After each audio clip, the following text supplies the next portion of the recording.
S'il vous plaît, on s'écoute. Merci. Camarade président exécutif, camarade secrétaire général, camarade membre du CSP, du secrétariat général, les doyens, je les appelle les fidèles de la tribune. Il y a un fidèle que je ne voyais plus, mais il est revenu. Notre cher ami, merci d'être venu, professeur Toutou, Renfait Tibé, professeur Secret, cher ami, merci beaucoup d'être venu. Merci aux journalistes, aux hommes médias, des médias d'être là. Je crois que le maître de cérémonie vous a déjà présenté les excuses du parti. On a fait beaucoup de va-et-vient dans la salle à cause des problèmes techniques liés à l'électricité. Mais tous ceux qui croient, dans la foi, il y a un seul message, une seule phrase que nous retenons: tout ce que Dieu fait est bon. Et Dieu fait les choses en temps opportun. Le temps de Dieu, c'est le temps qui est arrivé, donc nous allons nous adapter. Et comme l'a dit le maître de cérémonie, nous entretenons aujourd'hui sur un sujet très important qui est consécutif à la lettre message que son Excellence le président Laurent Gbagbo a adressé au peuple ivoirien, mais au-delà du peuple ivoirien, au monde entier. Et exploitant donc cet important message, nous avons proposé comme sujet du 40e numéro du PPACI, de la tribune du PPACI, le thème suivant: vérité, justice, réparation et réconciliation. L'appel du président Laurent Gbagbo a fait éclater la vérité sur les crises ivoiriennes de 1999 au 4e mandat.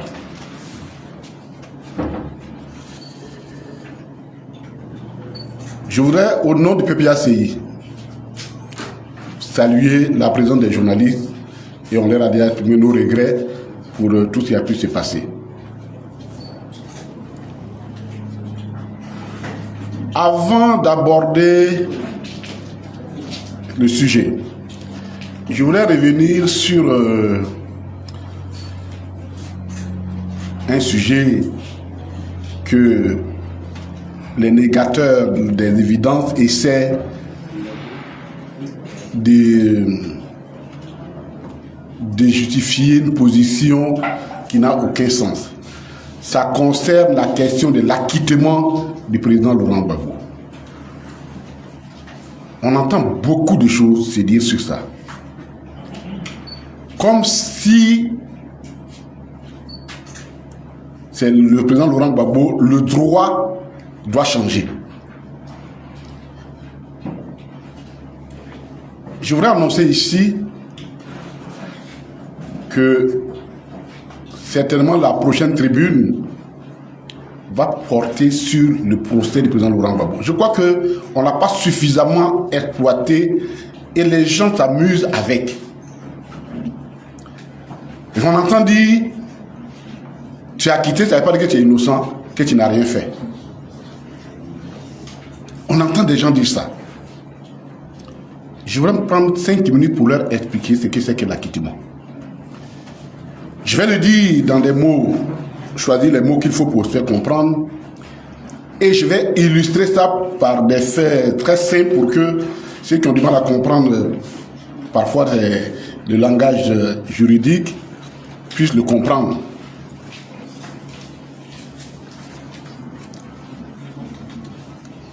Il y a deux notions qui sont voisines en matière de procédure pénale: l'acquittement et la relaxe.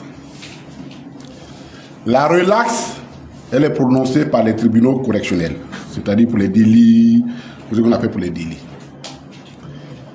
L'acquittement est prononcé par les tribunaux criminels, les cours criminels, pour ce qu'on qualifie de crime. Les deux notions produisent les mêmes effets.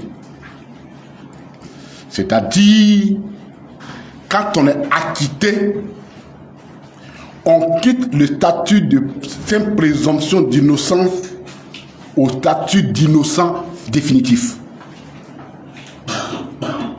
Je voudrais expliquer pour que les gens comprennent. Lorsqu'on vous arrête pour une infraction, un fait criminel ou délictuel, vous êtes présumé innocent jusqu'à ce qu'un tribunal régulièrement constitué vous déclare coupable. Et en matière criminelle, le dossier passe devant une cour, généralement le procureur saisit une juridiction d'instruction, le juge d'instruction. Et le juge d'instruction regarde le dossier sur la base des enquêtes qu'il mène et deux possibilités s'offrent. Soit le juge d'instruction estime qu'il y a suffisamment de preuves pour t'envoyer en procès, donc il prend une ordonnance de renvoi en procès devant une juridiction qui procède à ton jugement. Ou le juge d'instruction peut dire, votre affaire là, je n'ai pas d'éléments qui justifient que l'affaire soit devant une juridiction de jugement. Alors, il prend une ordonnance de non-lieu. L'ordonnance de non-lieu, ce n'est pas un acquittement. Le non-lieu veut dire, sur la base des éléments que j'ai, moi, juge d'instruction, je ne trouve pas suffisamment de preuves pour envoyer l'affaire en juridiction, devant le jugement. Donc, on te retourne. Dans les deux cas, dans ce cas, la poursuite s'arrête, c'est vrai. Mais la conséquence de cette décision, c'est que tu es toujours poursuivable sur la base, s'il y a d'autres éléments nouveaux qui viennent, on peut rouvrir le dossier et on peut te poursuivre sur la base de ces nouveaux éléments. C'est ça le problème du non-lieu. Maintenant, on t'envoie devant une juridiction de jugement. La juridiction de jugement prend le dossier, écoute les versions des uns des autres, analyse les faits, recoupe les preuves et prend une décision qui peut être soit la condamnation, soit le jugement en voie de condamnation, donc on prononce une condamnation des peines, ou alors la juridiction dit, après avoir écouté tout le monde, je ne vois aucune raison de condamner cette personne, donc on acquitte la personne. La différence entre le non-lieu et l'acquittement, c'est que le non-lieu te renvoie dans son statut de présumé d'innocent, donc poursuivable, les mêmes faits, mais l'acquittement dit tu n'es pas coupable. Tu n'es pas coupable, donc tu es innocent. Et cette décision frappée, quand elle est devenue définitive, de ce qu'on appelle la force de la chose jugée, tu ne peux plus être poursuivi pour tes faits, en tout cas pour quelques faits liés à tes infractions. Au niveau de la CPI, ce qui fait office de juridiction d'instruction, c'est ce qu'on appelle les chambres préliminaires. Et quand le président Laurent Gbagbo est arrivé là-bas, il y a une première décision qui est sortie le 3 juin, si ma mémoire est bonne, 2013. Le président est parti à la CPI le 29 novembre. Il a fait sa première comparution où on lui a lu les charges. Parce que quand je t'envoie, le juge va te dire, mais pourquoi je t'ai envoyé ici? On lui a lu les charges le 5 décembre 2011. La chambre préliminaire qui a statué sur le dossier est arrivée, si ma mémoire est bonne, je crois, le 3 juin 2013 à la conclusion, de 2012, à la conclusion qu'elle ne disposait pas d'éléments suffisants pour envoyer le président Laurent Gbagbo devant une juridiction de jugement. Donc, le président Laurent Gbagbo retrouvait normalement dans un pays, dans une juridiction normale, il devait prendre ses bagages pour rentrer en Côte d'Ivoire. Que non, comme il s'agit de Laurent Gbagbo et qu'il faut lui appliquer un droit spécial, les juridictions disent, les juges le disent, écoute, procureur, ton dossier là est faible, mais on te donne une prolongation. Va chercher d'autres éléments pour venir soutenir ta thèse. C'est comme si vous vous promenez et puis quelqu'un, on vous arrête. Et puis on leur dit, mais tu n'as rien fait. Mais comme c'est déjà là, allez-y chercher quelque chose, n'importe quoi pour venir quand même, on va le juger. Elle en a pris encore pratiquement 1 an. Pour que le 3 juin, le 12 juin 2013, il décide que à 2 contre 1, et dans les conditions, on va revenir là-dessus pendant quand on va ouvrir ce chapitre-là, dans des conditions qui restent songeurs. Parce que le juge allemand, Kohl, qui avait balancé la première décision en faveur du non-lieu, on lui aurait prêté l'intention qu'il est revenu sur sa décision. Et donc, il y avait 2 maintenant qui étaient pour la poursuite du procès, le renvoi en procès contre la seule dame belge qui a maintenu sa position du départ. Il se trouve que le juge Kohl est décédé 3 semaines après d'un cancer. Je ne suis pas médecin, excusez-moi, je ne suis pas médecin, mais un dossier aussi complexe de 4000 pages de preuves, que quelqu'un qui a un cancer en phase finale ait pu lire ce dossier. En fait, moi je ne suis pas médecin, mais j'ai des doutes. Mais ce qui dans ce cas, c'était fait. On ouvre le procès. On finit le procès avec 82 témoins qui sont censés être les témoins à charge. On finit. Les juges estiment que les témoins et les preuves fournies ne justifient pas la cause qui est présentée devant eux. Et c'est en anglais que c'est bien dit. No case to answer. C'est-à-dire, moi le juge, tu ne m'as pas présenté un cas qui mérite une réponse de celui qui est poursuivi. C'est simple. C'est comme si tu me dis, Doyen Tibé m'accuse que j'ai volé. Bon, comme c'est du manioc chez lui. Du manioc. Bon, on va chez le juge dit, mais ouais, ton champ de manioc est où? Il se trouve que M. Tibé n'a même pas un pied de manioc. Il n'a jamais eu un pied de manioc. Mais le juge va dire, mais enfin, laisse le monsieur partir. Parce que, pourquoi veux-tu qu'il envoie un témoin pour venir justifier d'un fait que toi-même, tu n'as pas de champ de manioc?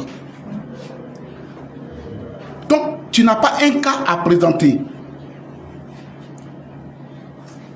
Tout, en principe, les preuves à décharge doivent venir contredire ce que tu as avancé l'accusation.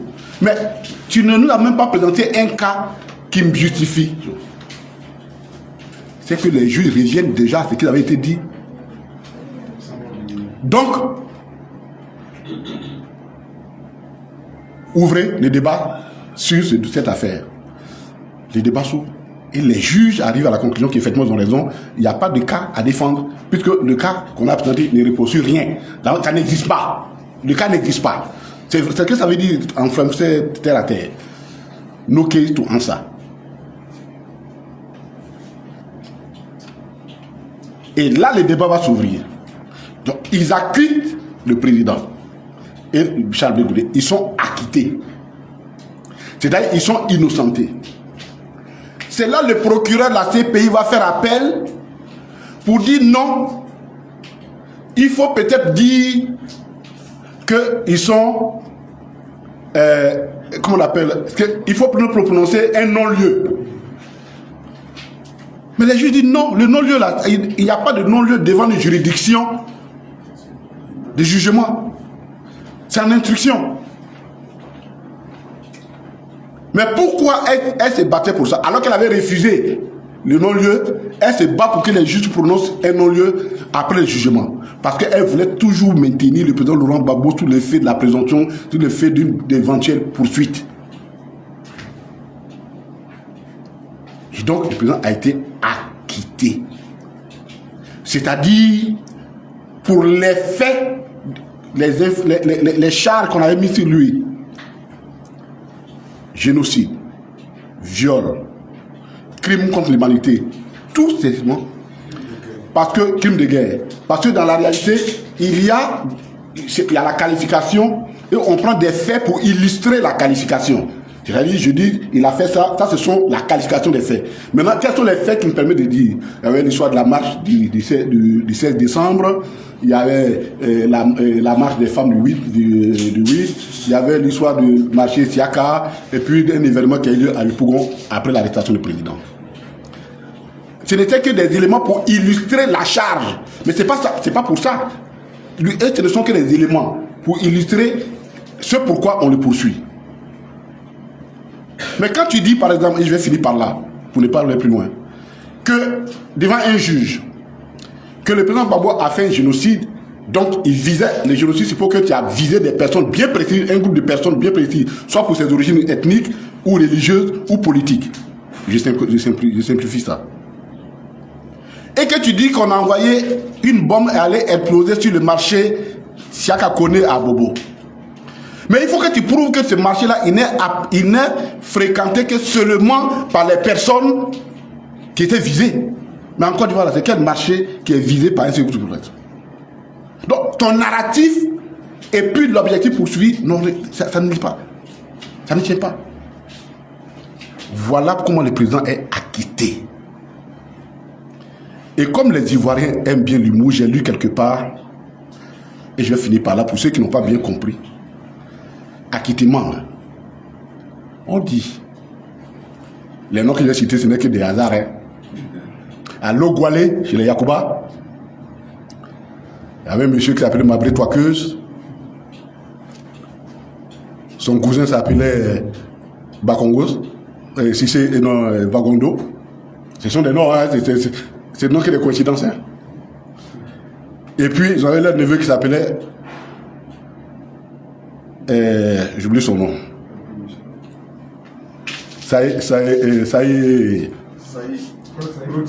Claude Saï.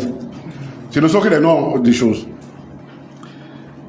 Et les Yacouba, il y a un Yacouba qui est accusé d'avoir volé des grenouilles et du manioc.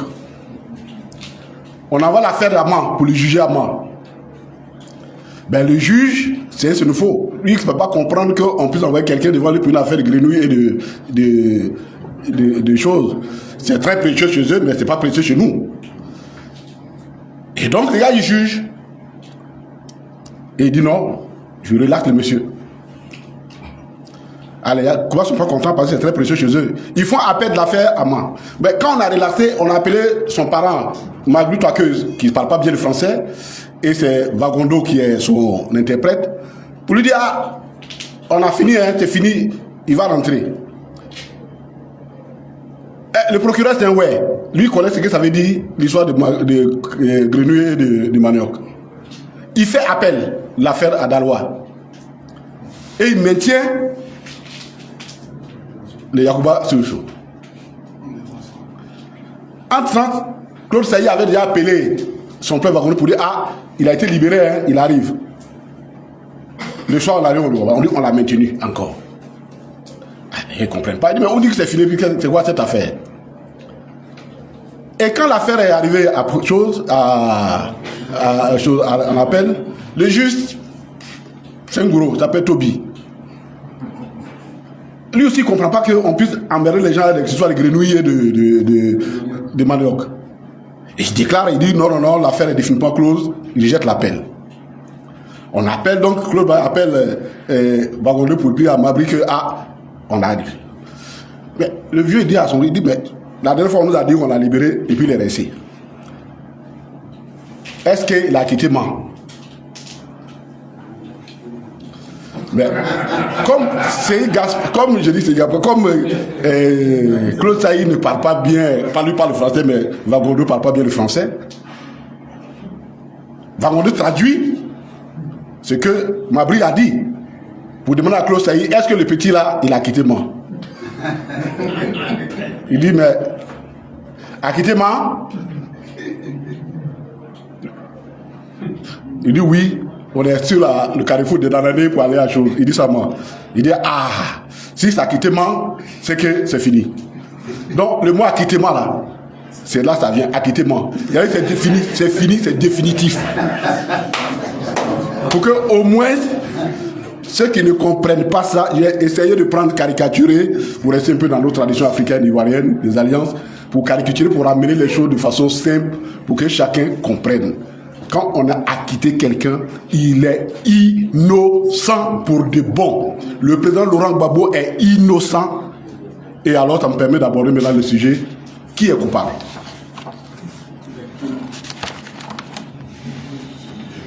Alors, rapidement, les deux initiatives, le message du président Laurent Gbagbo et l'initiative qu'il a faite le 8 décembre dernier, le 8 décembre, hein, c'était ça, le 29 novembre, l'île Pau, ce sont deux initiatives qui pour nous s'accordent. Pourquoi? Parce qu'il s'agit de sauver la Côte d'Ivoire. On ne peut pas sauver la Côte d'Ivoire en continuant de garder des plaies purulentes. Donc quand le président prend l'initiative de l'île Pau et qui prend par la suite l'initiative de s'adresser au peuple, pour que tout le passif qui frélate l'histoire de nos peuples et de nos relations, que ce passif-là, il soit définitivement lavé. Pour nous, ce sont deux initiatives qui sont importantes. Parce qu'il s'agit de stabiliser de façon définitive la Côte d'Ivoire. Et comme vous le verrez, cette stabilité passe par l'évacuation d'un certain nombre de questions qui sont des questions un peu qui ternissent un peu les rapports sociaux.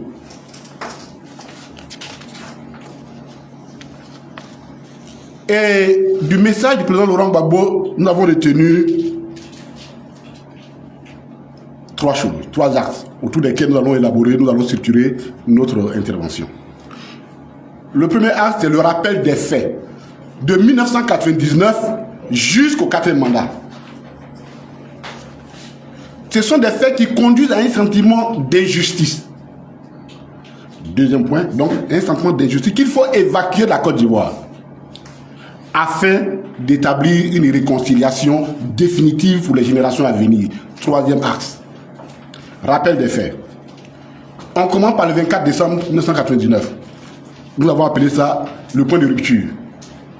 Le 24 décembre 1999, au moment où nous apprêtons à faire les Noëls, on nous apprend que des militaires sont fâchés et qu'ils font une mutinerie pour se plaindre du fait qu'on leur a pas payé les primes de mission en RCA, République centrafricaine. Dans cette affaire, finalement, des mutineries, ça se transforme au renversement du pouvoir d'Henri Konan Bédié et du PDCI. Un pouvoir qu'il gérait depuis pratiquement 1946, pour dire les choses telles qu'elles sont. Mais, parce que c'est depuis 1946 que le président Fouet est devant, le PDCI est devant la scène politique jusqu'à 1993. À ce jour, seuls les militaires qui ont mené son coup, c'est eux seuls qui portent l'entière responsabilité parce que, en dehors de personne n'a jamais dit qui est derrière ce coup d'État. Et je pense que le PDCI et BDP à son âme, ils ont besoin qu'on sache définitivement qui a fait quoi dans cette affaire. C'est d'autant plus important que ça a été le point de rupture et qui a entraîné une série de crises jusqu'à ce que nous vivons aujourd'hui. Et comme il n'y a pas eu d'enquête, il n'y a jamais... Donc, tout le monde se perd en conjecture. Chacun dit, c'est pas moi. Mais quand on regarde le contexte dans lequel ce coup d'État a eu lieu, il faut bien le rappeler, il y avait la question de l'ivoirité qui était présentée comme étant un élément qui détruisait la société. Et ça, à ce moment précis, le 24 décembre, il y avait les cadres du RDN qui avaient été tous arrêtés. Quelques-uns étaient arrêtés et puis les autres sont allés se joindre à eux. Et ça avait crispé l'atmosphère. Je m'en tiens qu'au fait. On se souvient d'ailleurs de la bataille que le président Laurent Gbagbo, même quand on ne lui reconnaît pas ça, a essayé de mener pour obtenir que, ne serait-ce que on élargisse ces personnes-là pour qu'elles puissent faire la Noël ensemble. Et je peux le dire, je suis en connaissance de cause, parce que le ministre de l'Intérieur, de la Sécurité, en son temps, c'était mon parent, et il m'a fait cette confidence. Comme une fois le ministre, père à son âme, Dibona, ancien préfet, a dit comment le président Gbagbo s'est démêlé auprès de lui pour négocier, pour qu'il intervienne auprès de Bédié pour libérer les cas de RDA qui avaient été arrêtés en 1999. Ça, c'est une confidence que le ministre Dibona m'a faite. Et donc, dans telles circonstances, dans tel contexte, tous les narratifs, forcément, soulèvent des passions. Qui a fait quoi dans ce coup d'État de 1999? Jusqu'à aujourd'hui, la question n'a jamais été clarifiée. Deuxième étape, 2000-2020, c'est ce que j'appelle les 2 décennies infernales pour la Côte d'Ivoire. Et pendant ces 2 décennies, nous avons connu tout. Le régime militaire, avec ses abus, le complot du cheval blanc, l'élection présidentielle de 2000, le charnier de Yopougon, le coup d'État manqué du 7 au 8 janvier 2001, le coup d'État manqué du 9 septembre, la rébellion de 2002 à 2010, les accords de Ouagadougou, l'élection présidentielle d'octobre 2010, la guerre de la crise post-électorale de mars-avril 2011, le massacre des populations de l'Ouest, la déportation du président Laurent Gbagbo à la CPI et le procès de son acquittement. Voici les faits qui ont meublé ces 20 dernières années. Nous allons les dire rapidement. Le régime militaire et ses abus. Nous tous, nous avons été témoins qu'il y avait effectivement, à un moment donné, des abus qui avaient été soulevés par le régime militaire, qui dirigeait en son temps le général Guy Robert. Ces abus se sont aggravés quand il a décidé d'être candidat à l'élection de 2000. Et quand il a pris cette décision, évidemment, les gens ont commencé à avoir des manœuvres. Qu'il a tenté d'éliminer un certain nombre de candidats. Et donc des militaires qui n'étaient pas contents qu'il ait voulu conserver le pouvoir, ou du moins en essayant d'éliminer certains de candidats, dont leurs favoris.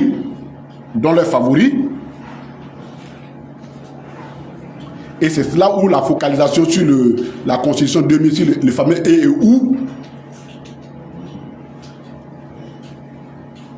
Et finalement, on arrive à une situation difficile, et cette situation difficile arrive à ce qu'on appelle le complot du cheval blanc. Écoutez bien la chronologie. Nous, pour mener cette réforme, on n'a même pas voulu prendre des positions de notre parti. Parce que citer notre parti, les gens vont dire on est partisans. Pour tous les faits, les documents que nous allons donner comme éléments de preuve, ce sont des coupures de presse ou des communiqués. Et ce n'étaient pas des presses qui sont, à ce moment, ce n'étaient pas des presses amis à nous. Le Monde, le Libé, Echo et autres. C'est eux que nous allons citer. Pour rester, pour garder le caractère neutre et de notre position. Afin que les gens ne nous prêtent pas d'intention de vouloir occulter la vérité. Le 17 septembre 2000, décidément le mois de septembre, il faudra bien qu'on réfléchisse encore de voir s'il ne faut pas le sauter, quoi.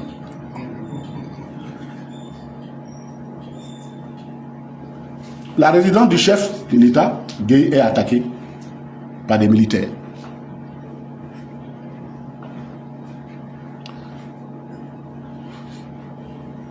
Cette attaque fait officiellement quand même 6 morts. 2 militaires loyaux à Gueye et 4 assaillants, comme ils les avaient appelés. Dans cette affaire, le cheval blanc du général Gueye est retrouvé égorgé. C'est pourquoi on donne le nom. Et d'ailleurs, les Ivoiriens, ils ont oublié les hommes qu'on a tués. C'est le cheval égorgé là, qui a resté le nom sur le complot du cheval blanc. Et les instigateurs de ce complot sont arrêtés. Ceux qui ont ce complot comme tel. Sur le site du journal français Libération, du 30 novembre 2000, écrit à 7h19, il est écrit: le capitaine Sako et une trentaine de complices sont arrêtés dans les heures qui suivent. Tous sont originaires du Nord musulman. C'est le journal qui écrit. Comme l'ancien premier ministre Ouattara, alors bête noire du régime. Aujourd'hui, Issa Sako et ses compagnons de fortune ont décidé de porter plainte pour torture et sont bien décidés à mettre en cause le général Gueye. Cette plainte n'a jamais prospéré, donc du coup, on ne sait pas finalement la vérité sur cette affaire. La seule chose qu'on sait, c'est que ceux qu'on a arrêtés sont tous des personnes qui disent qu'ils sont musulmans et du Nord. C'est ce que le journal a dit. Écoutez très bien le narratif.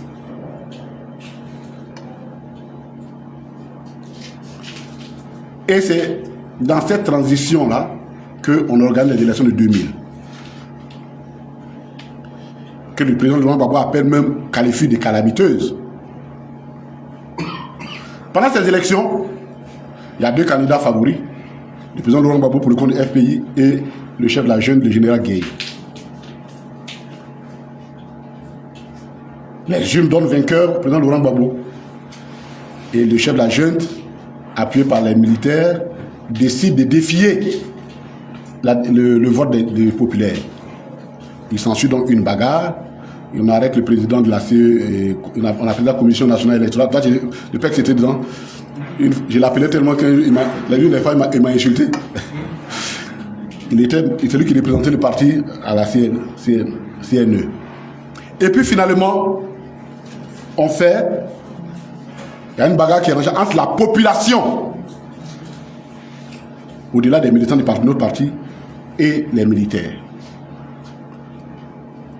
Au moment où l'affaire semble être finie, il y a une autre crise qui soulève, cette fois-ci entre les militants du RDR qui disent qu'ils ne reconnaissent pas l'élection. Une élection à laquelle leur leader n'avait pas participé. Il y a une bagarre.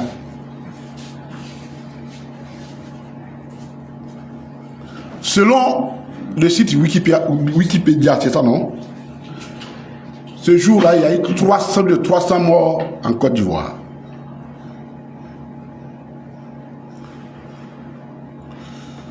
Dans le journal Les Échos de français, du 30 octobre 2000, écrit à 1h01, l'on peut lire ceci. Écoutez bien. Mais le RDR, qui dresse un bilan de 155 morts, principalement parmi ses militants et sympathisants, réclame la création d'une commission d'enquête internationale, une façon de remettre dans le jeu l'Organisation de l'Unité africaine qui n'a pas reconnu l'élection de Laurent Gbagbo. C'est-à-dire Il dit qu'eux ont 150 personnes qui sont tuées dedans.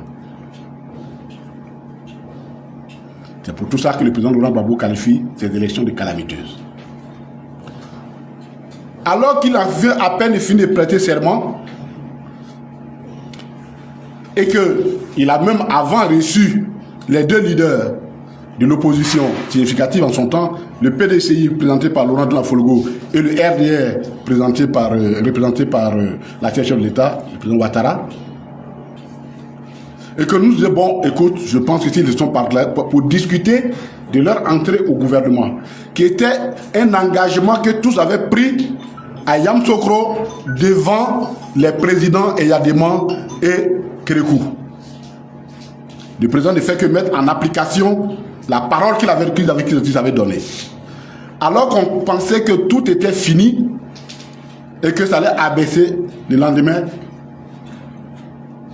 on nous parle du charnier qu'on aurait découvert à la lisière de Yopougon. Un charnier qui comprenait 57 morts. Voici ce qui écrit le journal Écho que j'ai précité. Selon un survivant, les victimes sont des nordistes, partisans du RDR, et leurs assaillants ont été épaulés par la gendarmerie, premier corps de l'armée à se rallier dès mercredi à Laurent Gbagbo. C'est-à-dire les 57 corps, sans même qu'on les identifie, il y a un qui a reconnu que lui, il reconnaît à partir du corps l'ethnie, l'origine et la religion des corps.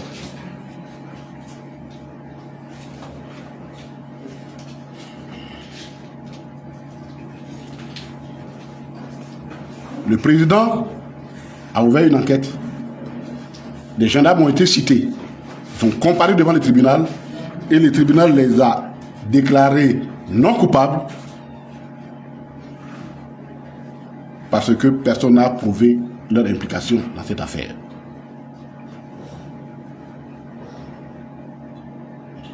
Jusqu'à ce jour, le mystère de Charnier reste entier. On ne sait pas qui a fait ce charnier. Tout ça, ce sont des faits qui se sont passés en Côte d'Ivoire. La tentative du coup d'État du 7 et 8 janvier 2001. Alors qu'il est en Italie. Non, c'est pas ça. Là, il était ici. Les 7-8, la Mercedes noire, on appelle aussi complot de Mercedes noire. Ce jour-là, cette nuit, je crois que le président devait être à Maman. Je crois qu'il était il était à Maman. Il était à Maman.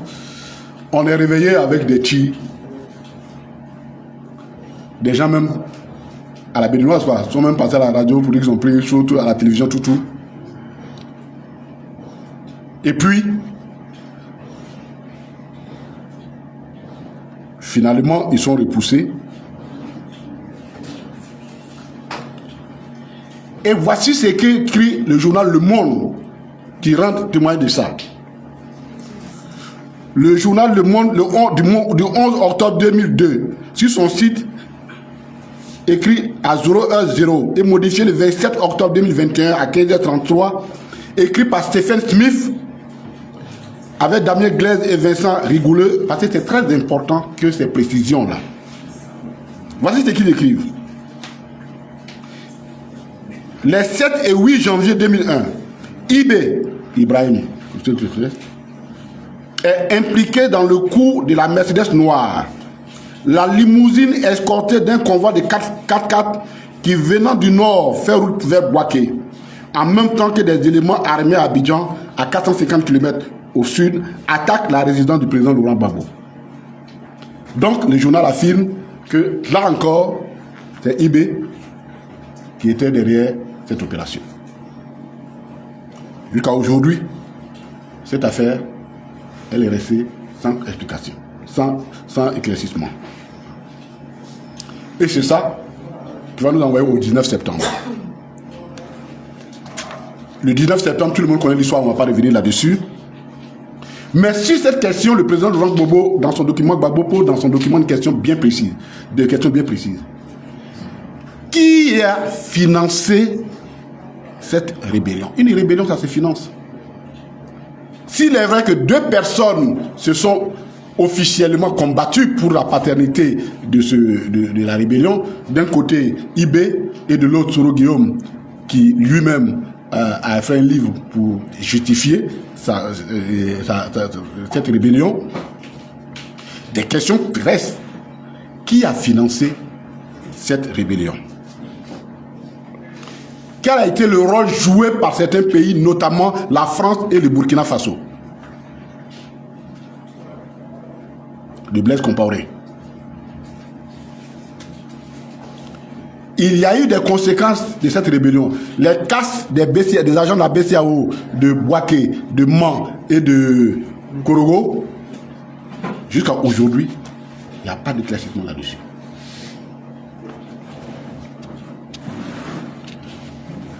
Et cette rébellion, le coup d'État à la tête c'est mieux en rébellion. Et le président Laurent Gbagbo, là on arrive au niveau des accords de Ouagadougou, fatigué de courir de sommet en sommet, prend deux décisions fondamentales que lui-même il rappelle dedans, dans le courrier qu'il a adressé. Appuyé par le président Thabo Mbeki, il décide deux choses. Et je le cite. Permettre à Alassane Ouattara de se présenter comme candidat à la prochaine élection présidentielle et engager un dialogue direct avec le chef de la rébellion, Soro Guillaume, pour mettre fin à la guerre. Lettre à la nation du président Laurent Gbagbo du 8 décembre 2025, page 2. L'accord de Ouaga est signé le 4 mars. Et il permet certaines académies où le président peut même faire une tournée dans le Nord. Malheureusement, malgré tous ces sacrifices qu'il fait, la seule obligation qui pesait sur les rebelles, c'était leur désarmement. Au lieu de l'aider à obtenir ce désarmement, comme lui-même l'a dit, c'est plutôt la pression qui est mise sur le président Laurent Gbagbo d'organiser des élections dans ces conditions-là. Aujourd'hui, les gens essaient même d'utiliser ça contre le président Laurent Gbagbo en sortant du contexte dans lequel ça s'est passé, comme si c'était des gaietés de cœur qu'il avait essayé de faire, alors qu'on a mis la pression sur lui, une pression énorme, à la fois en interne, par les partis politiques aujourd'hui qui veulent tirer profit de ça, que de l'Union européenne, de la France et de l'ONU.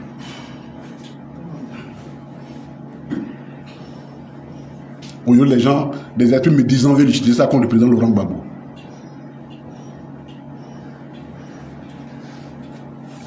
On oblige à faire une élection sans désarmement.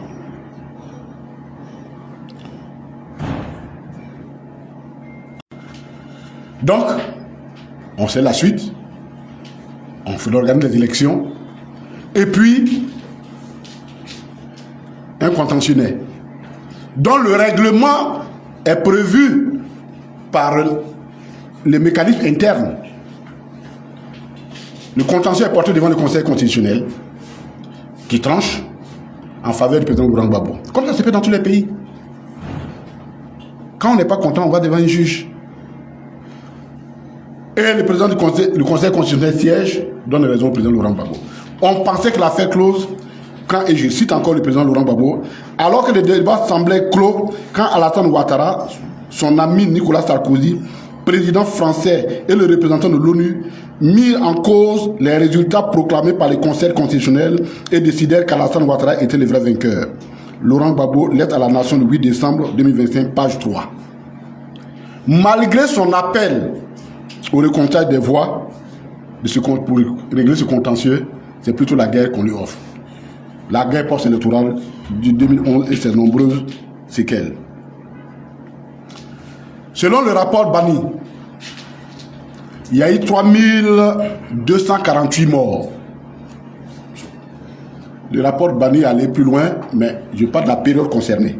3248 morts. Je dis le rapport.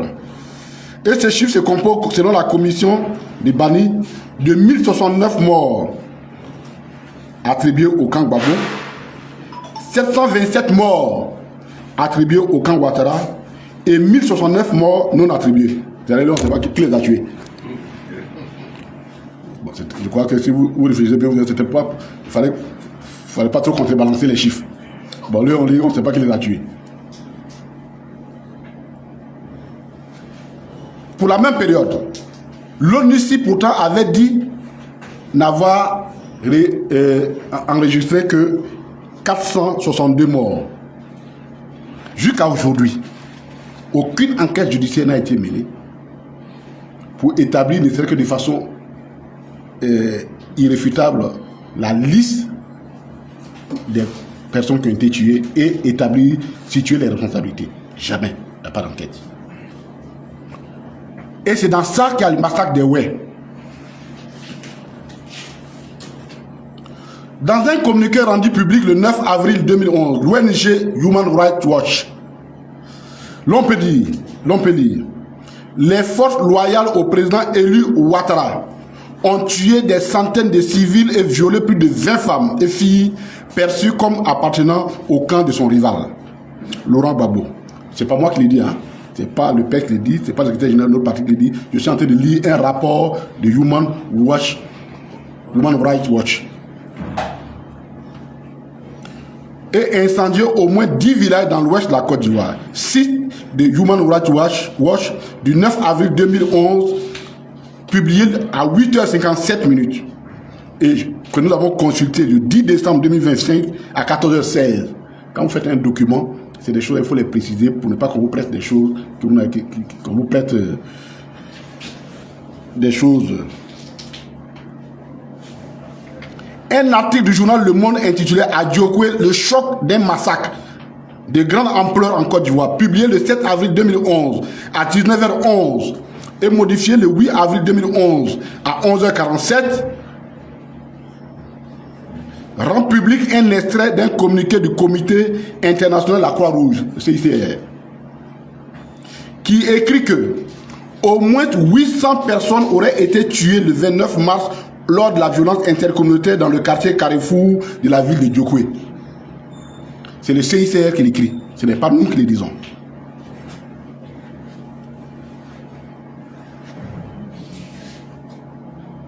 Dans l'ouest du pays, c'était le 2 avril 2011. Le 2 avril 2011, la Fédération internationale des droits de l'homme, FIDH, a publié un communiqué dans lequel elle écrit: la FIDH confirme l'existence de massacres dans la ville de Djokwe, dans l'ouest du pays, où depuis le second tour de l'élection présidentielle, plus de 800 personnes ont été exécutées. Des témoignages confirment des exécutions ciblées d'individus, notamment Guéré, le 29 mars 2011 dans le quartier Carrefour. Les choses sont claires. Je rappelle que ce n'est pas un communiqué du PPACI. Ce massacre suffisamment documenté, à ce massacre documenté, il faut ajouter celui de Naïbli. Ah, vos noms là sont compliqués. Là. Naïbli. C'est Naïbi, mais Naïbli. Voilà. Non, il ne me suis pas trompé. Qui a eu lieu le 20 juillet 2012. Sur ce dernier massacre, Amnesty International écrit sur son site le 29 juillet 2012 un article référencé AFR 31009-2013, ce qui suit. Le 20 juillet 2012, le camp de Naïbli, qui abritait quelques 2500 personnes déplacées, a été attaqué et détruit par les populations locales, des Dozo, une milice soutenue par l'État et des éléments de l'armée ivoirienne. Des soldats et policiers de l'ONUCI affectés dans ce camp n'ont pas mis un terme ou n'ont pas été en mesure de mettre un terme à cette attaque. Un an plus tard, les enquêtes ouvertes par les autorités sur ces crimes commis lors de cette attaque ont connu peu de progrès. À ce jour, ça j'ai fini, fin de citation. Donc on peut dire qu'à ce jour, l'on peut dire que seul le président Laurent Gbagbo et son camp ont été jugés.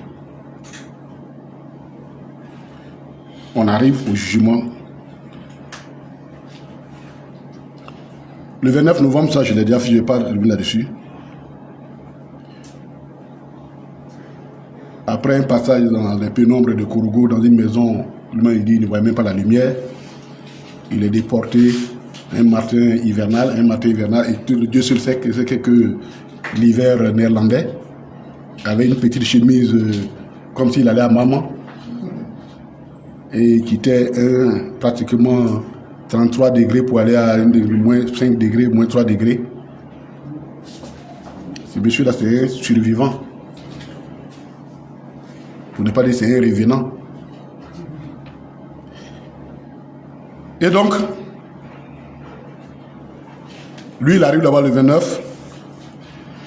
Et par la suite, il est rejoint par Blé Goudé. En 2014, les deux dossiers sont joints. Les deux dossiers étant joints. Et puis, finalement, on connaît l'histoire, ils ont été acquittés. Mais malgré l'acquittement maintenu en quasi-résidence surveillée, et il revient, on acquitte définitivement le 31 mars.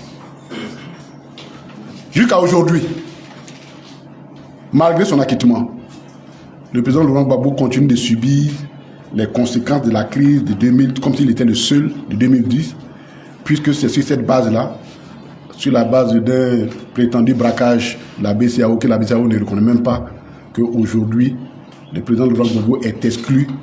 On lui refuse même le droit de vote, le droit élémentaire du vote. Donc finalement, c'est lui seul et son camp qui sont pires. Voici le rappel des faits. C'est-à-dire, toute cette kyrielle de faits n'a jamais connu la lumière de la vérité. Dans une république, dans un État, dans une nation, cela est dangereux. Ça donne un sentiment d'injustice. Et c'est l'appel du président Laurent Gbagbo, et c'est le deuxième point, c'est pour finir avec ce sentiment d'injustice. Donc, après toutes ces tueries horribles que nous avons dit, seuls, on peut le dire aujourd'hui, les proches de Laurent Gbagbo et ses proches, c'est ceux qui ont été jugés. La dernière fois, on vous a situé, on vous a donné le nombre de personnes qui sont encore détenues à la suite de la crise de 2011, qui sont proches de nous, 114, militaires comme civils. De l'autre côté, il n'y a que Oremi, Amadé Oremi. On dit c'est lui qui a tué tous les ouais.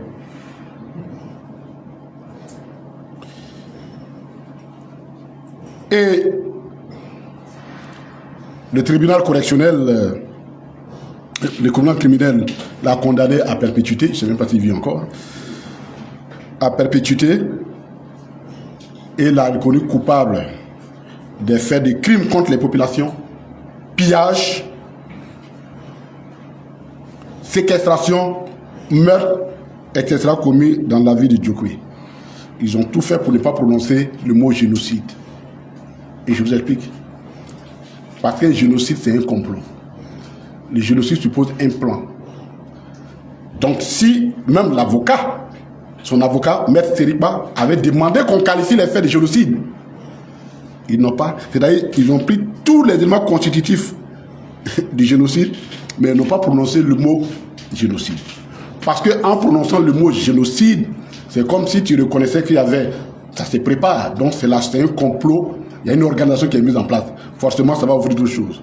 Donc c'est le seul pour le moment qui a été condamné. Et lui-même, il dit, et ce sont les propos que je prends, ce sont les propos tenus par, rapportés par à l'AFP, le 16 avril 2021, qui dit, Oremi qui parle, je n'avais pas de fusil, je n'étais pas seul. Moi, en 2011, je n'avais pas de fusil, je n'étais pas seul. Il affirme avoir été sous la responsabilité des chefs militaires qui commandaient dans l'ouest de cette région. Ce sont ces propos qui ont été rapportés par l'AFP.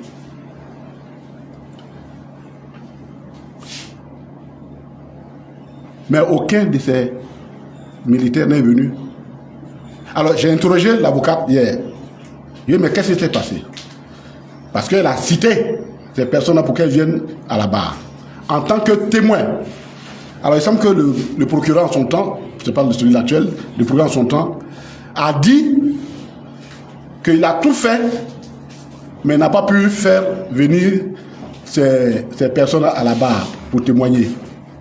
Et c'est le procureur qui demande à elle de l'aider à les faire venir. Avec toutes les forces, le procureur dit, moi je ne peux pas, mais comme pour toi qui as demandé, débrouille-toi, il faut nous aider à les faire venir. Donc ils n'ont jamais comparu. Ce sont les propos du jour.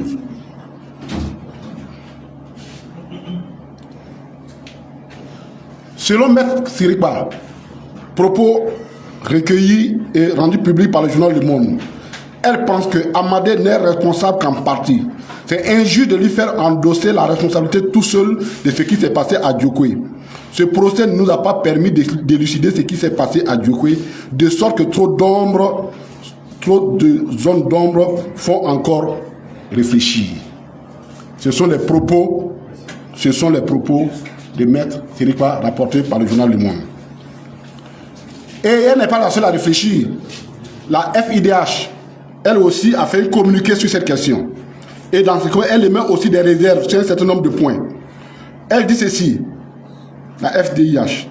Toutes les autres procédures judiciaires dans lesquelles nos organisations représentaient plus de 200 victimes et des dizaines d'auteurs présumés de crimes de droit international, parmi lesquels des hauts responsables militaires avaient été formellement mis en cause et inculpés. Ces dossiers ont été clôturés, laissant les victimes sans recours. C'est FIDH qui écrit. On ne parle même pas des crimes de la rébellion. Ça, c'est le blackout total dessus. Donc, le président soulève des questions fondamentales quand il soulève cette question-là.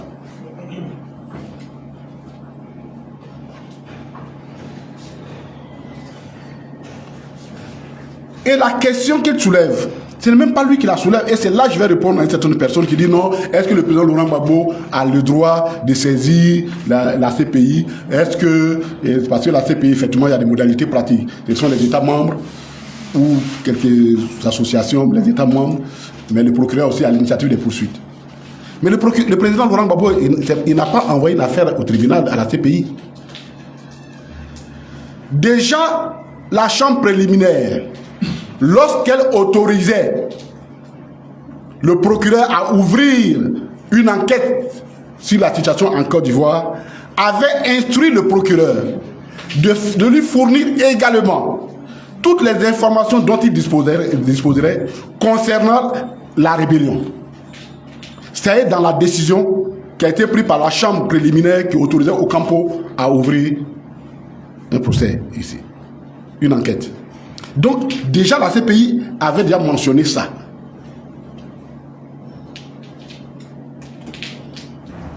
Jusqu'à ce jour, la CPI n'est jamais revenue sur cette affaire. Mais puis, même celle de 2018, pour laquelle il avait été également demandé à la Cour, c'est-à-dire, il faut que nous comprenions bien. C'est vrai que les gens nous ont colonisés, mais on n'est pas bêtes. Parce que lorsqu'il y a une procédure judiciaire, une enquête, on dit on a tué telle personne à la rivière Palmeraie. Ou bien il y a des meurtres qui ont lieu à la rivière Palmeraie.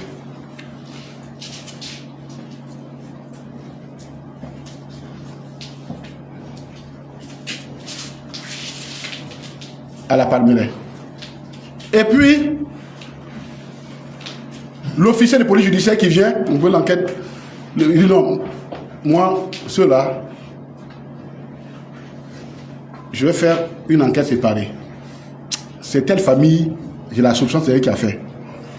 Telle autre famille, vous là, attendez, hein, quand j'ai fini de faire l'enquête sur l'autre famille là, je vais venir faire pour vous la part. C'est quoi ça? Ce sont les faits qui déterminent les criminels. Les criminels ne sont pas présumés. Ce sont les faits. Or, il y avait une série de faits qui ont lieu au même moment. Comment vous pouvez identifier un certain nombre de faits, dire nous on fait enquête sur eux et puis les autres là, on va venir après?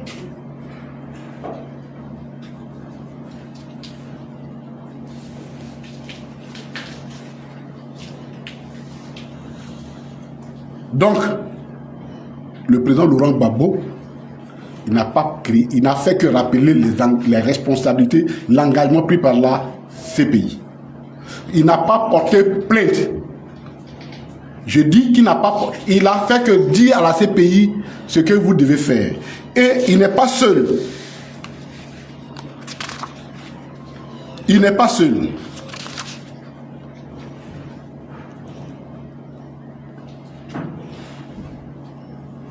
L'OIDH, l'Observateur ivoirien des droits de l'homme, a saisi le 3 octobre 2024 le bureau de la CPI.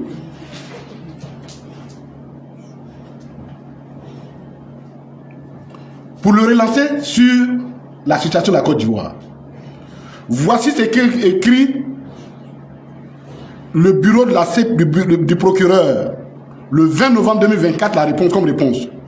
Je tiens à vous assurer que nos enquêtes sur les crimes relevant de la compétence de la Cour qui auraient été commis en Côte d'Ivoire entre 2010 et 2011 se poursuivent. La récente annonce du greffe de fermer le bureau des terrains à l'horizon 2025 n'impacte pas la poursuite de nos opérations dans la situation en Côte d'Ivoire.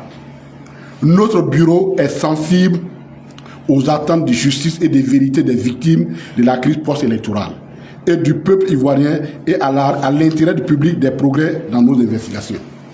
C'est ça là, c'est la cible, c'est le bureau du procureur qui répond à l'OIDH qui l'a saisi. Donc, le président Gbagbo n'a fait demander qu'à son avocat de dire à la CPI que l'engagement que vous avez pris là, il faut aller vite, il faut le réaliser. Pourquoi? Parce que moi, président Laurent Gbagbo, lorsque j'allais m'enrôler en 2022, devant le monde entier, j'ai dit ceci, qu'il y a 3 personnes, mes 2 aînés, le président Bédié et le président Ouattara et moi, nous avons le devoir historique de laisser à la Côte d'Ivoire aux générations futures un pays pacifié.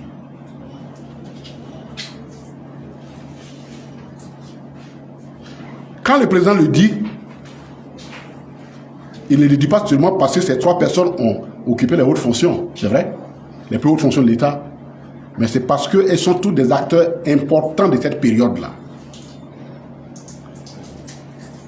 Le président Ouattara dit à son 4e serment qu'il va faire, ce sera le mandat de la transition générationnelle. Bon, moi je n'étais pas là pour 2021 parce que j'ai écouté ce que j'ai dit maintenant.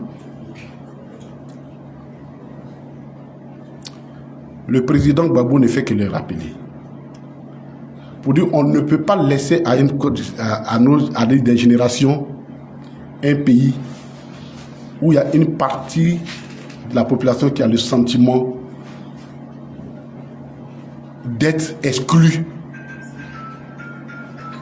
de ne pas faire partie de la nation et que on peut faire de tout ce qu'on veut, il n'y aura pas de poursuite judiciaire. Ce n'est pas juste, ce n'est pas ce que nous voulons. Affrontons, ayons le courage d'affronter les fantômes de notre passé. Ne laissons pas les fantômes de notre passé nous effrayer.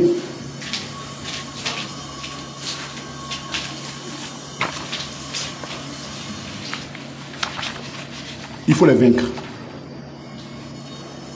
Pour les vaincre, il faut que nous acceptions de poser les actes qui vont dans le sens de la réconciliation. Ce faisant, le président n'est pas dans une logique de vengeance.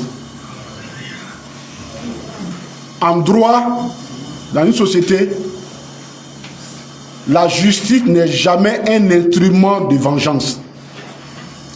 Quiconque a recours à la justice pour clarifier une situation n'est pas dans une logique de vengeance. Le président ne vise personne en particulier. Son intérêt, c'est la Côte d'Ivoire. Son message est un message patriotique. De grâce, que nos considérations partisanes ne vienne pas enlever le caractère hautement patriotique de cet appel. Que personne n'ait peur. Lui, il est allé à la CPI, il a été disculpé, innocenté, il est revenu. Mais l'histoire de notre pays ne peut pas continuer comme ça, avec des zones d'ombre qu'on n'arrive pas à éclaircir. En appelant les Ivoiriens, il veut donner un sens à son engagement de donner à la Côte d'Ivoire, à la génération future, un pays vraiment réconcilié. Ce serait une erreur collective, une irresponsabilité collective de céder à nos enfants les conséquences de notre propre turpitude. Donc l'appel du président Laurent Gbagbo, c'est un appel à la responsabilité collective, parce qu'il faut sauver la Côte d'Ivoire.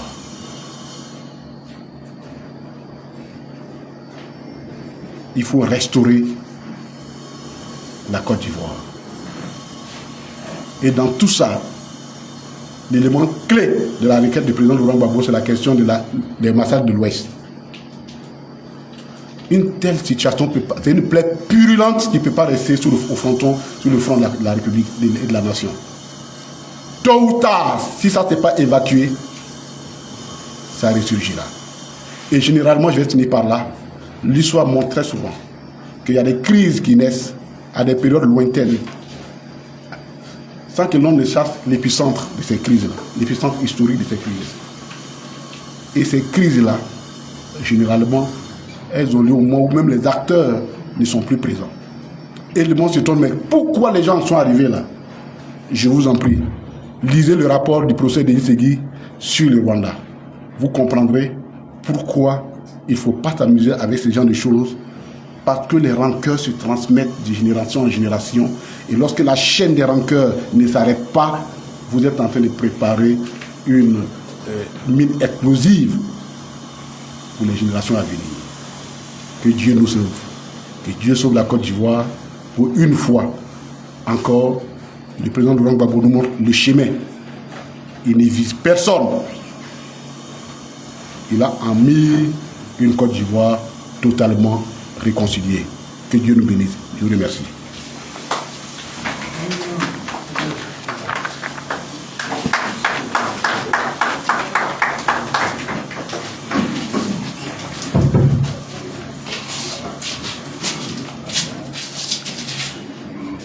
Merci au ministre Justin Katina Koné et surtout merci pour cette académique, parce que ça, c'est une vraie conférence. Tactiquement et techniquement, c'était assez clair. Amis de la presse, comme je vous connais, comme on se connaît, chers collègues, vous aimez les questions et vous embouillonnez en souvent. Je laisse le temps aux conférenciers de se désaltérer un peu et puis préparer vos questions. La méthode est simple, comme d'habitude. Vous vous présentez, présentez votre organe, vous posez des questions précises et le conférencier, le ministre Katina Koné, président du CSP, se fera fort d'éclairer davantage les éléments sur lesquels vous posez des questions. Alors, je suis à vous.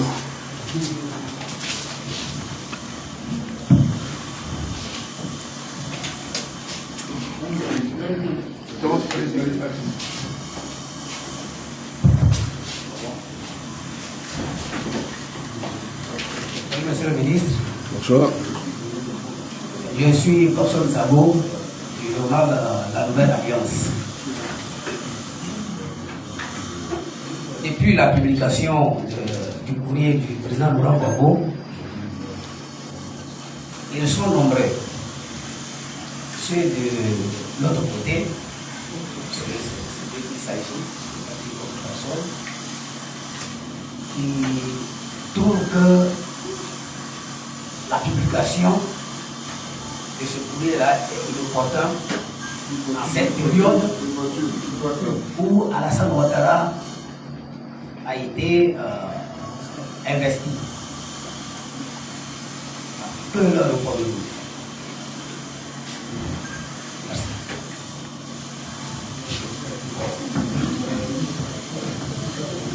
Ok. Merci. Je suis Ferdinand Bali du quotidien Le Temps. Je voudrais savoir, que répondez-vous à ceux qui affirment que revenir sur les crises passées pourrait diviser davantage le pays? Deuxièmement, le PPC envisage-t-il des initiatives internationales pour soutenir cette démarche?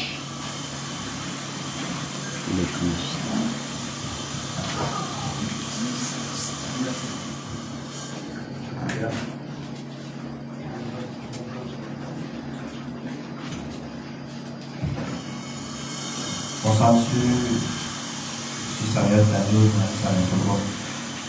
une question. Comment vous appelez?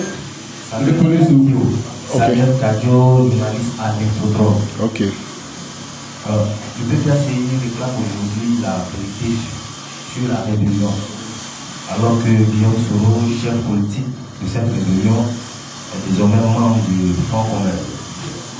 Comment conciliez-vous la demande de vérité totale sur la rébellion avec une alliance politique avec celui qui en fut le principal leader? Est-ce à dire que vous n'êtes plus sur la même longueur d'onde?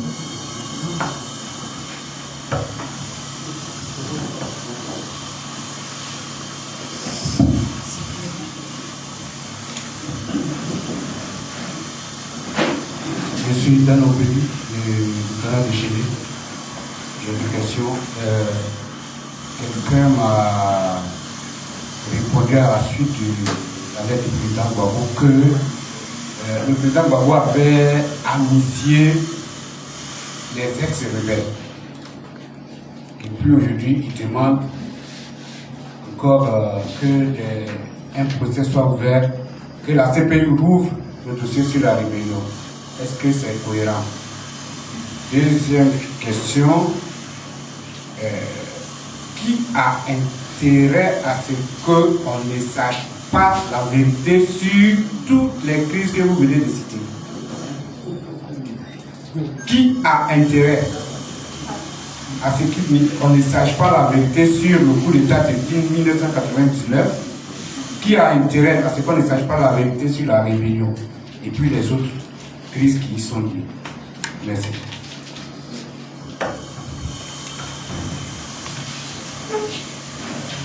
Sylvain Lebeau, panafricain média Kevin. Monsieur le ministre, quelles sont les garanties que le PPACI, votre parti, propose pour que cette quête de vérité ne se transforme pas en un règlement du compte politique?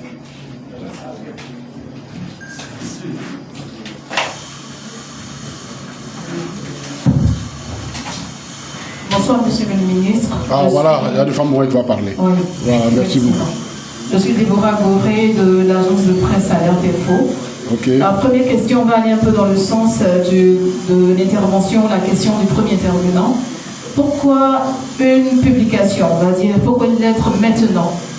Et surtout le jour de l'investiture du président Alassane Ouattara. Ça, c'est la première question. La deuxième question, c'est quelles pourraient être les conséquences si cet appel du président Laurent Gbagbo reste sans réponse? Si elle reste sans réponse, quoi? Ok, on y va pour la réponse du ministre. Ok. Alors, la nouvelle alliance, vous rejoignez, en même temps je réponds à la dernière intervenante sur l'opportunité. Écoutez, sur ces questions, nous sommes maîtres de notre calendrier. Le président est maître de son calendrier. Au moins, reconnaissons-lui ce droit-là d'abord. Maintenant, supposez que vous-même, vous pensiez qu'il y a une allusion qui soit liée, donc que cette opportunité soit liée à l'investiture du président Ouattara. Alors je lui réponds que dans ces conditions-là, le président était très bien inspiré. Parce que c'est lui qui est le chef de l'État. C'est lui qui a dit qu'il va donner le pouvoir à les générations à venir. On ne fait que lui rappeler que, comme je vous ai dit, ce que le président leur a toujours dit, chers frères, il ne nous reste plus que deux, toi et moi. Il ne nous reste plus que deux, toi et moi. J'ai compris ton message, tu dis, tu vas transmettre, la Côte d'Ivoire à une nouvelle génération. Au moment où tu prêtes serment, je voulais te demander d'inclure dans ton calendrier en priorité la résolution définitive de toutes ces crises-là pour que la Côte d'Ivoire que nous envisageons de donner aux générations futures soit expurgée de tout ressentiment. À supposer que vous pensez qu'il y a un lien, alors le président aura tort, il n'a pas eu tort, il l'a vu juste en demandant au président Ouattara d'en tenir compte. C'est tout ce que je peux dire par rapport à ça. Et le seul lien que je peux voir, c'est tout ça.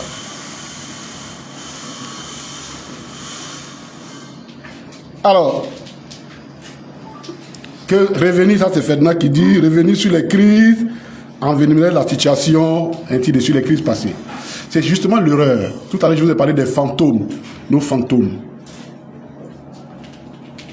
Le problème, ce n'est pas du tout revenir sur la crise.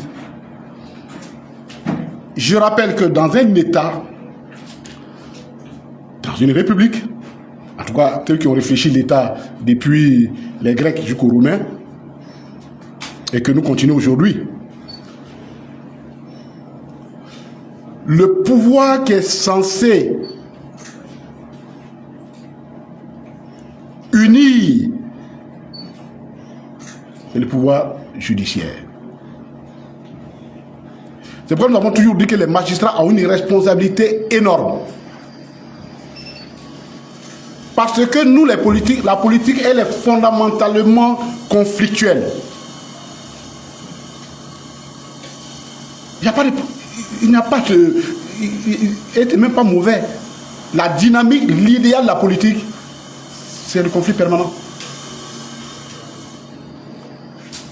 Mais le conflit doit rester dans le cadre fixé par le pouvoir législatif qui fait les lois pour dire faites vos batailles, mais voici la loi qu'on doit respecter. Et on a confié à un pouvoir pour dire veille à ce que nous avons dit là. Quand nous nous frappons là, que ce qu'on a décidé de respecter, la censure à respecter, c'est le pouvoir judiciaire. De sorte que lorsque ce pouvoir-là se fragilise, lorsqu'il faillit, c'est toute l'ossature, toute la structure de l'État, de la République qui s'effondre.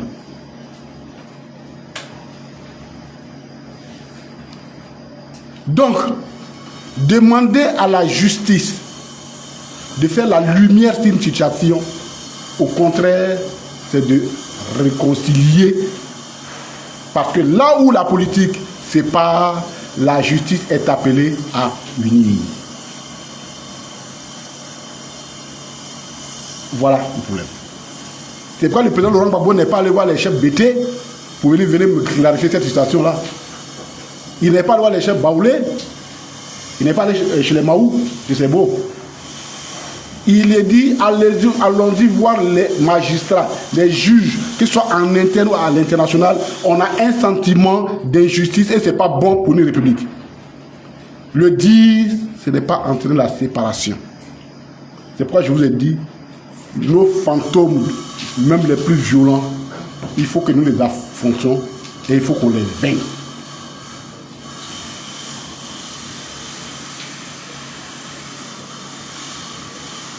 Est-ce qu'il y a des initiatives de soutien internationaux à cette initiative? Je crois que le soutien le plus important, c'est la CPI. C'est la CPI, je vous ai dit, le président Gbagbo, là, il n'a pas créé, ce n'est pas une affaire nouvelle qui porte devant la CPI. Il dit à la CPI, vous nous m'avez dit dans cette affaire, et je rappelle qu'ici, à la CPI, il y a un dossier qu'on appelle Côte d'Ivoire 2. Il a demandé tout simplement ce que vous avez promis de faire en Côte d'Ivoire. Il faut qu'on le fasse. Et c'est tellement important que ces choses soient évacuées. Parce que non seulement ça réconcilie les Ivoiriens entre eux, mais certaines puissances aujourd'hui, et je le dis très souvent à des amis français, je dis, voyez-vous, même si la France aujourd'hui officielle refuse, elle fait d'ignorer l'impact de son rôle dans la crise ivoirienne, dans la perception que l'Afrique a d'elle, mais cette réalité-là, elle existe. Parce que dans les décisions du juge, la majorité à la CPI ont été claires. Très souvent, ils ont fait allusion à ça.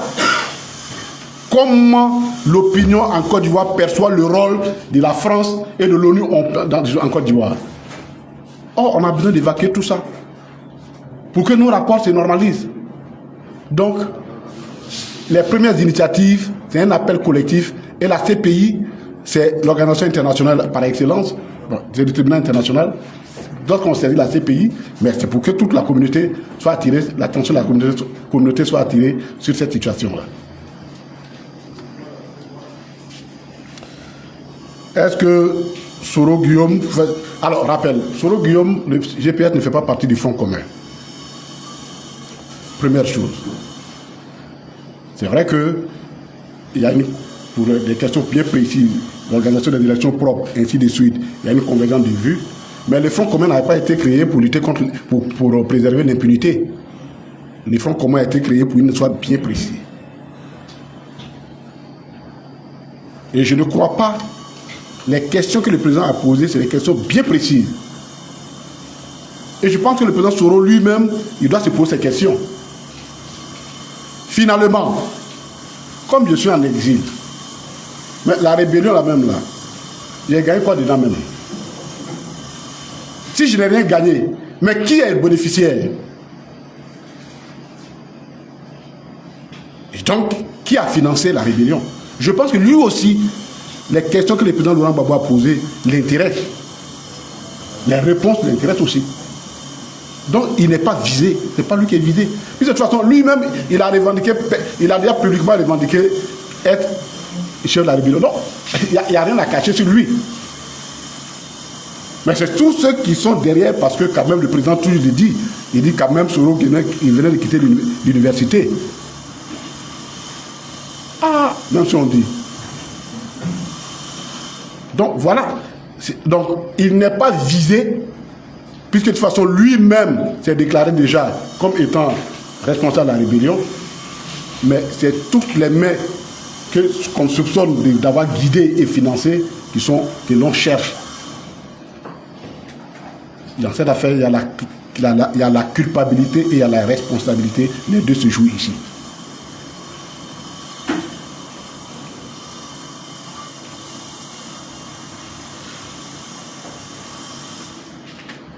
Les faits de 2000, le massacre des Oué, là, ça n'a jamais été amnistié. Hein? Et je rappelle que les crimes contre l'humanité qui relèvent de la compétence de la CPI sont imprescriptibles et aucune amnistie ne les couvre. Parce qu'on estime que ce sont des crimes dont la portée ne se limite pas seulement à un pays. Donc un pays ne peut pas décider d'effacer des crimes dont la portée s'étend au-delà du pays. C'est ça le crime contre l'humanité.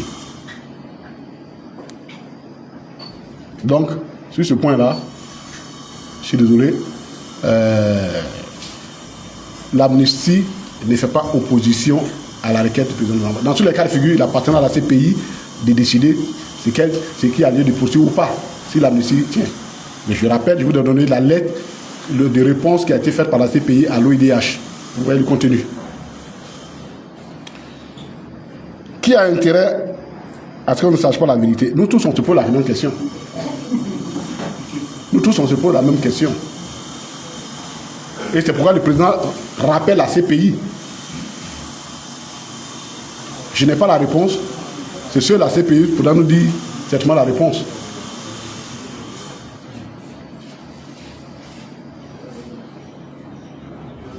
Quelle garantie que, ça c'est Sylvain qui dit ça, quelle garantie que nous avons pour savoir que l'initiative ne va pas se tourner en règlement de compte, c'est ça, hein? Mais j'ai dit, il n'y a pas de règlement de compte en matière judiciaire. Le juge, son rôle là, c'est de dire tu as tort, tu as raison, pour que celui qui a souffert de cette crise-là puisse reposer son esprit qui est troublé.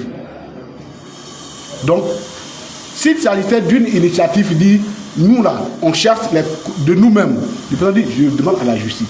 Je vous ai dit, il n'y a pas jamais la justice n'est utilisée, présentée comme instrument de vengeance. C'est pourquoi justement, les juges ont toujours horreur qu'on leur prête l'intention d'être un instrument de vengeance. Les juges, qui veulent être des vrais juges.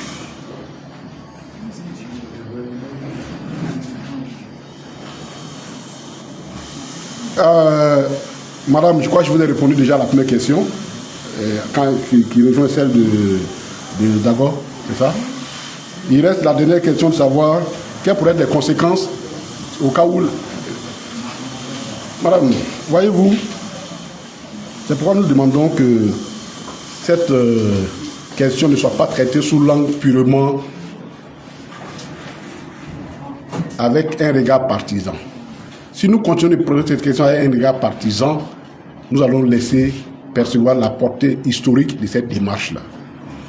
Il n'y a aucune raison que demander à la CPI qui a ouvert un dossier de lui dire d'aller plus vite et de mener ses enquêtes jusqu'au bout. Donc il n'y a même pas de... Je vois même en quoi cela pourrait ne pas des choses aboutir. Mais au cas où vous pensez que ça n'aboutirait pas, il faut retenir quelque chose. Les hommes d'État, un homme d'État, il ne gère pas, ou un homme politique, pas forcément d'État, mais un homme politique, que notre action ne soit jamais une action circonscrite dans l'immédiat. Parce qu'en politique, tout ce que nous faisons aujourd'hui, il y a des conséquences énormes sur le long terme. C'est pourquoi quand nous faisons tout ce que nous faisons aujourd'hui, il faut voir quelles sont les conséquences sur le long terme. La conséquence de cette négligence, depuis 1999, c'est ça qui nous conduit à là. Où des gens pensent qu'ils peuvent faire les coups d'État, la rébellion, tuer, voler, et puis il n'y a rien. Quand ça s'accumule comme ça, c'est la nation qui est en train de se friter. Les fondations de la nation qui sont en train de se friter. Et nul n'a intérêt à ce que notre nation sombre. Faisons en sorte que les générations futures ne nous jugent pas mal. Ne nous traitent pas d'irresponsables. Donc, la conséquence, si les choses continuent comme ça, c'est que nous préparons notre pays à une crise encore plus grande. Que Dieu nous préserve de cela. Chers amis, c'est bon? Il y a une autre question? Bon, vas-y, une seule. Bah, ils sont venus de toute façon, on les a fait attendre. Oui, rapidement. Oui, c'est la proposition, on va pas. Quand on donne le micro aux gens, on fait toutes les questions. D'accord? Ok. Merci. Oui. Bonjour, monsieur le ministre. Oui, bonjour. Yannick Baya, pour la voix originale. Ok. Je voudrais rendre un hommage vibrant au vainqueur de l'élection présidentielle du 25 octobre 2025, son Excellence, Monsieur le Président Alassane Ouattara, artisan du développement de la Côte d'Ivoire. Merci pour la stature et la multidimension que vous continuerez d'insuffler à notre nation. Dans ce élan constant qui vous caractérise, vous, symbole vivant de l'ambition collective du peuple ivoirien. Le Conseil constitutionnel vous salue avec déférence, Monsieur le Président de la République. Vous incarnez le sens élevé du devoir. Vous faites honneur à la Côte d'Ivoire, Monsieur le Président de la République. vous faites partie de ceux qui connaissent la valeur d'un serment, celui de servir votre pays et de le bâtir en une Côte d'Ivoire unie et prospère pour le bonheur du peuple ivoirien dans sa diversité.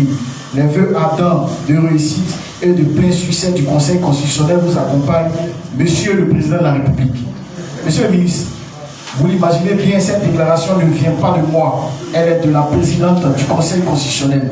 Elle l'a prononcée le lundi 8 décembre 2025 lors de l'investiture de M. Ouattara. L'opinion publique a été choquée par certains mots. Est-ce également le cas pour vous? Merci, Monsieur le Président. Pour moi, en tant que collègue Katina, ou bien pour le PPACI? Pour le PPACI et pour M. Katina Mouni. Mon esprit républicain refuse ça. Et l'esprit républicain du PPACI refuse ça aussi. Tout simplement. Il n'y a pas de commentaire à faire sur ça. La Côte d'Ivoire que le président Laurent Gbagbo souhaite, que le PPACI souhaite, ne peut pas s'accommoder de telles déclarations. Si vous voulez notre opinion, voici notre opinion. Voilà. Autre question? Oui. C'est la dernière, hein? Oui, la dernière. Je suis Samuel Kadio, journaliste à l'Infodrome. Permettez de vous poser cette question d'actualité, comme on dit que vous avez évoqué le rôle de l'armée française en Côte d'Ivoire en 2010.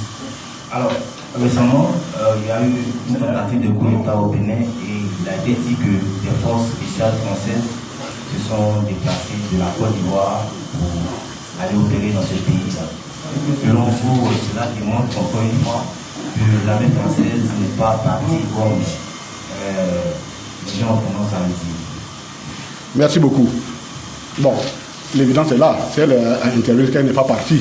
Mais il faut aller au-delà de ça. Je vous ai dit ça la dernière fois, à la dernière tribune.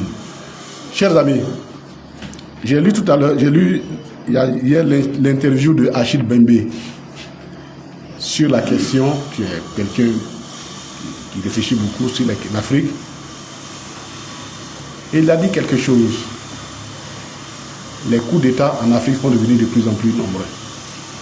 Ils vont le devenir de plus en plus nombreux. Et il a dit deux choses. Pour deux raisons. Première raison, l'Afrique a trahi la démocratie. L'Afrique a trahi la démocratie. Ça, c'est la première des choses. Et évidemment, quand vous écoutez le discours que vous venez de dire, les propos de la présidente de la Cour du Conseil constitutionnel, ou quelqu'un dont on critique le 4e mandat, quand vous imaginez, le Bénin est loin, mais nous savons tout ce qui se passe. Tous ces coups ont toujours quelque chose de bas, c'est que c'est l'instrumentalisation des institutions de l'État, et ainsi de suite. Mais je vous ai dit la dernière fois que désormais, les enjeux géostratégiques du monde vont être de sorte que la manière dont les amis viennent ou conservent le pouvoir ne comptera plus.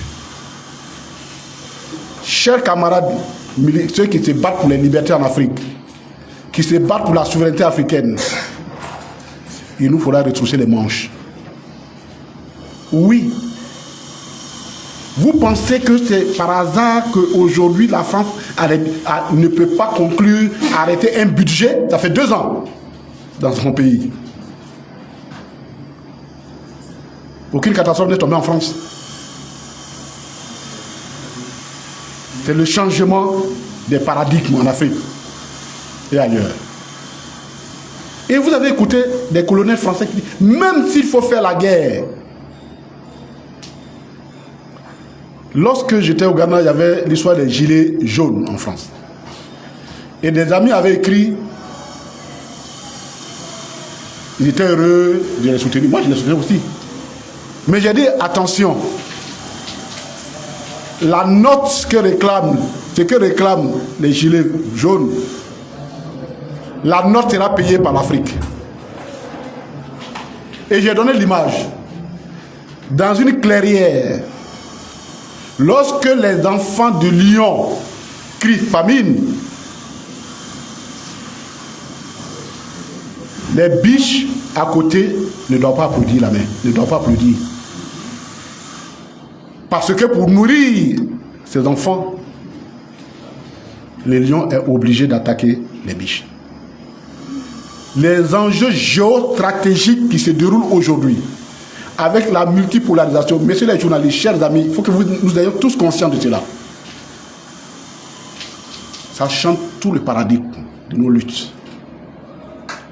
Oui, la France interviendra partout pour préserver ses intérêts. Oui, les États-Unis interviendront partout pour préserver leurs intérêts. La seule chose que nous nous posons, est-ce que nous sommes conscients que dans ce monde de concurrence, eux et nous ne pouvons pas partager les mêmes intérêts? La grande question. C'est à cette question qu'il faut répondre. Et cette question-là, c'est une conscience nationale. Quand vous voyez le président Laurent Gbagbo qui, à son âge, prend encore le combat devant, c'est parce que cette question-là fait partie des solutions qu'il aimerait pouvoir porter à sa nation avant de se retirer de la vie politique. Parce que c'est existentiel. Nous sommes revenus au temps du parti unique, où tout est accepté au nom d'une certaine stabilité qui protège les intérêts des puissants. Alors il nous faut refouler les manches. La France, ce qu'elle fait, elle le fait dans l'intérêt de son peuple. Elle ne le fait pas pour nous. Ce que les Américains font, c'est dans l'intérêt de leur peuple. Ce n'est pas pour nous. Maintenant, qu'est-ce que nous faisons pour nos propres intérêts à nous? Que faisons nos leaders? La grande question. Et on revient à la problématique initiale. Est-ce que nous voulons être des esclaves pour toujours, ou nous voulons, nous aussi, être considérés comme des membres de cette communauté internationale et des acteurs importants?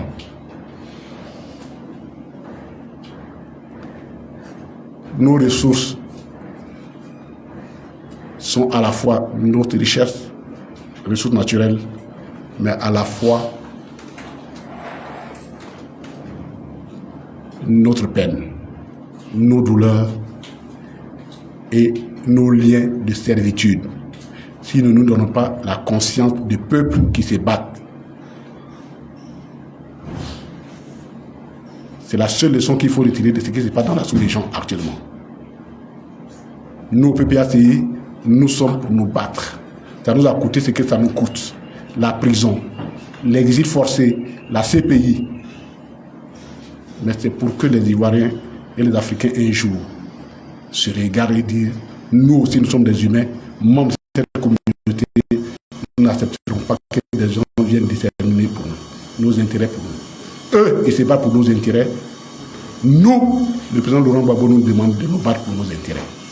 C'est la seule chose que je peux dire pour conclure cette conférence. Je vous remercie.